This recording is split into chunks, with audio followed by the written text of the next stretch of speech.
ফেনীর সোনাগাজীর মাদ্রাসা ছাত্রী নুসরাত জাহান রাফি হত্যা মামলার ১৬ আসামির ডেথ রেফারেন্স আপিল ও জেল আপিলের রায় ঘোষণা করা হবে আজ। এ নিয়ে আরও জানাতে হাইকোর্ট চত্বর থেকে যোগ দিচ্ছেন সহকর্মী জাহিদুল বাশার। আজ তো নুসরাত হত্যা মামলার রায় ঘোষণা হবে, রায় কখন নাগাদ ঘোষণা হতে পারে এবং আসামিরা এখন পর্যন্ত কেউ আদালতে এসেছে নাকি, এ ব্যাপারে বিস্তারিত আপনার কাছে জানতে চাই।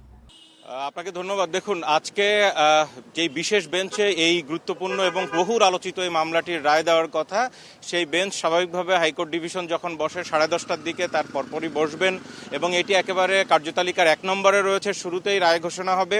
এখন আদালত নির্দিষ্ট সময়ে যখনই বসবে তার পরপরই এটি রায়ের দিকে যাবে। আরেকটি বিষয় একটু জানিয়ে রাখি, হাইকোর্ট ডিভিশনের মামলাগুলোতে আসলে এখানে আসামিদেরকে আনা হয় না, আসামিরা সবাই কারাগারে রয়েছেন। মূলত দেখুন, আমরা যদি একটু বলি, সেটি হচ্ছে গত 1-1.5 দশকের ভেতরে বাংলাদেশে আলোচিত হত্যাকাণ্ডের কয়েকটির মধ্যে কিন্তু ফেনীর মাদ্রাসা ছাত্রী নুসরাত হত্যা মামলা। এটি অনেকেই জানেন যে সেই সময় এই হত্যার মামলাটিকে বা এই হত্যার ঘটনাকে কেন্দ্র করে সারা দেশ জুড়ে একটানা 1.5 থেকে 2 মাস কিন্তু আন্দোলন হয়েছিল। সেখানে প্রত্যেকটি পেশাগত যেই সংগঠন রয়েছে, শিক্ষক, ছাত্র, ডাক্তার, সাংবাদিক সহ শ্রমিক, সবাই কিন্তু এটি নিয়ে আন্দোলন করেছে, টানা সড়ক অবরোধ হয়েছে। সেই মামলার আজকে গুরুত্বপূর্ণ রায়। দেখুন, বিচারিক আদালতে 16 আসামির প্রত্যেককে মৃত্যুদণ্ড দেওয়া হলেও সবচেয়ে গুরুত্বপূর্ণ মনে করা হয় হাইকোর্ট ডিভিশনের রায়কে, কারণ ওই মৃত্যুদণ্ডের মূলত কার্যকরের ক্ষেত্রে হাইকোর্ট ডিভিশনের অনুমতি বা অনুমোদন ছাড়া কিন্তু সেটি কখনোই কার্যকর হয় না। সুতরাং সেই ডেথ রেফারেন্সের যে অনুমোদন, সেটির রায় হবে আজকে। একই সাথে আসামিরা যে জেল থেকে আপিল করেছেন সেই আপিলেরও শুনানি, অর্থাৎ এখানে কারোর মৃত্যুদণ্ড হতে পারে, আর আসামিদের যদি আপিল মঞ্জুর হয় সে সাজা কমতেও পারে অথবা খালাসও পেতে পারেন। কিছুক্ষণের ভেতরে হয়তো আমরা এই গুরুত্বপূর্ণ মামলার সেই রায় আমরা জানতে পারবো। দেখুন, নুসরাত হত্যা মামলার এখানে মোট যে 16 জন আসামি, তার ভিতরে ফেনীর সোনাগাজী ইসলামিয়া ফাজিল মাদ্রাসার শিক্ষার্থী রয়েছে 11 জন, শিক্ষক রয়েছেন প্রধান আসামি সাবেক প্রিন্সিপাল সিরাজউদ্দৌলা সহ 3 জন, এবং আওয়ামী লীগের সোনাগাজীর যিনি সভাপতি ছিলেন রুহুল আমিন এবং একজন কমিশনার মকসুদুল ইসলাম, এই মোট 16 জন কিন্তু আসামি এখানে রয়েছে। এই ঘটনার ভিতরে আমরা সেই সময় যেহেতু বিভিন্ন সময় গণমাধ্যমে এসেছে এবং মোট 87 জনের সাক্ষ্য প্রমাণ এখানে নেওয়া হয়েছিল, কিন্তু তার ভিতরে সবচেয়ে গুরুত্বপূর্ণ সাক্ষী ছিল, যেটি এই ধরনের হত্যাকাণ্ডের ভিতরে এই ধরনের সাক্ষ্য পাওয়া বা প্রমাণ পাওয়াটা খুবই বিরল।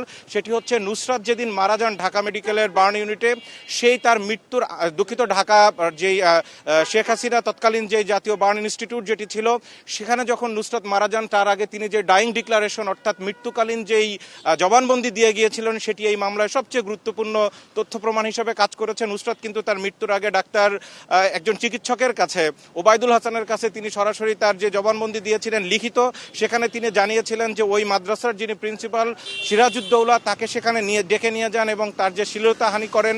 তার পরবর্তীতে এটি যখন আদালত থানায় যখন মামলা করতে যান, সেই মামলার ধরেই কিন্তু তাকে গ্রেপ্তার করা হয় সেই প্রিন্সিপালকে, এবং এই মামলা উইথড্র করার জন্য বারবার করে প্রেসার দেওয়া হয়, চাপ দেওয়া হয়। যখন তিনি রাজি না হন, তখন তারই কয়েকজন সহকর্মীরা এবং বোরকা পরা কয়েকজন মিলে তাকে ওই মাদ্রাসার যেই সাইক্লোন শেল্টার, যেটি তার 3য় তলার ছাদে নিয়ে তার গায়ে কিন্তু কেরোসিন ঢেলে দিয়ে আগুন ধরিয়ে দেওয়া হয় এবং একটি গ্লাস যার ভিতরে কেরোসিন ছিল সেটি নুসরাতের হাতে দিয়ে যাওয়া হয়।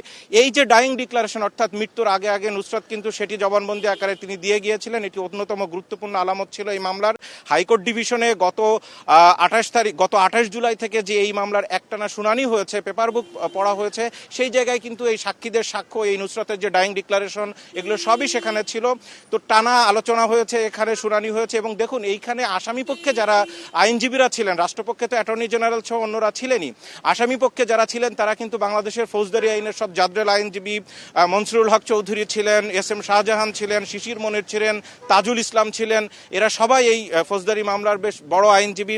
সুতরাং আজকে আসামি পক্ষ থেকে আশা করা হচ্ছে অনেকেই এখানে খালাস পাবেন, কারণ একটানা বিচারিক আদালত থেকে 16 জন সবাইকেই মৃত্যুদণ্ড দেওয়া হয়েছিল, কিন্তু এখন পুরোটাই আদালতের উপরে নির্ভর করছে। 10:30টার পরে যখন বিচারপতি বিশ্বদেব চৌধুরী এবং রাশেদুজ্জামানের যেই বেঞ্চ, বিশেষ বেঞ্চ, সেই বেঞ্চ যখন এটির রায় দিবেন তখন আমরা জানতে পারবো। আরেকটি বিষয় দেখুন, এই মামলার মাধ্যমে আরেকটি ঘটনা সামনে চলে আসবে, সেটি হচ্ছে নুসরাতের বিষয়টিকে নিয়ে, এই হত্যাকাণ্ড নিয়ে এত আন্দোলন হওয়ার মূল কারণ কিন্তু অন্য জায়গায়। সেটি হচ্ছে নুসরাত মৃত্যুর আগে তিনি বলে গিয়েছিলেন যে আমি এই যেই শিক্ষকের যে অপকর্ম এবং তার যে শ্লীলতাহানি, তিনি তার প্রতিবাদ করতে যান। সুতরাং নুসরাত এই যে নারীদের প্রতি যে আচরণ, তাদের যেই শ্লীলতাহানি, মর্যাদাহানি, তার একটি প্রতিবাদের প্রতীক হয়ে উঠেছিলেন ফেনীর মাদ্রাসা ছাত্রী নুসরাত। সুতরাং সেই হত্যাকাণ্ডের রায়, অর্থাৎ মৃত্যুদণ্ডের যে অনুমোদনের রায়, সেটি আর কিছুক্ষণের মধ্যে আমরা পাবো। নিশ্চয়ই রায় ঘোষণার পরে বিস্তারিত আরো জানানো যাবে। হাইকোর্ট চত্বর থেকে বহুল আলোচিত ফেনীর সোনাগাজীর নুসরাত জাহান রাফি হত্যা মামলার রায় নিয়ে বিস্তারিত জানাচ্ছিলেন সহকর্মী জাহিদুল বাশার।